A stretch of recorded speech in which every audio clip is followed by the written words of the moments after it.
Hello guys welcome to my another blog. तो काली राति काम आছিলে ফটোগ্ৰাফিৰ বিয়াৰ।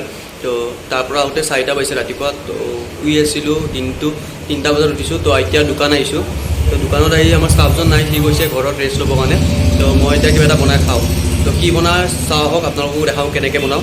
তো এটা ৰেচিপি মানে ফুড ৰেচিপি ব্লগ হ'ব আজি। বৰ্তমান মানে ভোক লাগিছে মোৰ বহুত বেছি। তো বেলেগ কিবা নাখায় মানে পৰঠা হিচাপে ময়দা মাৰা আছে পৰঠা। তো পৰঠাই বনাওঁ, এগ পৰঠা।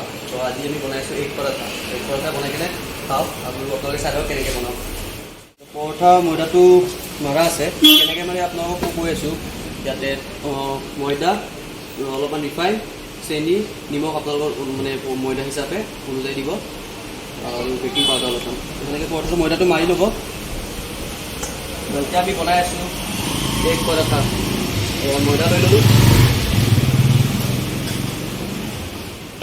তো ইমান গোল হোৱা নাই, মানে প্ৰেক্টিচ নাই মোৰ। তো এইখিনিমান বনাইছোঁ আৰু মই যিমানখিনি হৈছে। তো এতিয়া আমি ফাৰ্ষ্ট তাতে তাৱাখন বহাই লওঁ। তাৱাখন বনাবৰ পিছত আমি এইটো চেকি ল'ম পৰঠাটো ফাৰ্ষ্ট। মই দি দিছোঁ।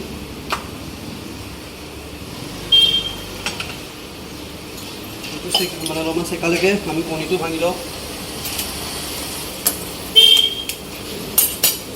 এটা কণী আৰু ইয়াতে মই পিঁয়াজ আৰু জলকীয়া কাটি থৈ দিছিলোঁ। তো এইখিনি ইয়াতে দি দিছোঁ।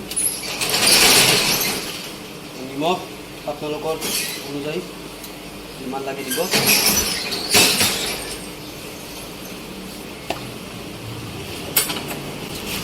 কণীটো ভালকৈ ভাজি ল'ব। তো এইটো আমাৰ পৰঠাটো চেকা হৈ গ'ল। চেকা হৈ গ'ল। ইয়াতে আমি অলপমান ৰিফাইন অলপমান দিলোঁ ইয়াতে।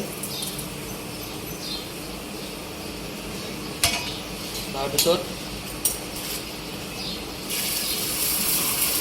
কণীটো দি দিলোঁ। তাৰ ওপৰত পৰঠাটো এনেকৈ। তো পৰঠাটো কণী ৰখাৰ লগে আপোনালোকে ৰখিব। পৰঠাৰ ওপৰত অলপমান তেল।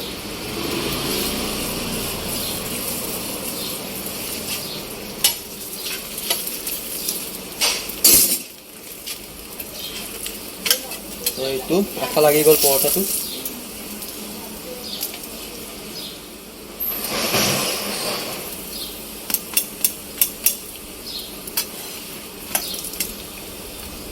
অলপমান সিজালৈকে ভালকৈ সিজাই ল'ব, নহ'লে কেঁচা কেঁচা থাকিব।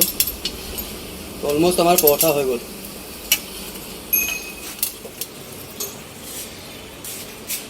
এগ পৰঠা হৈ গ'ল।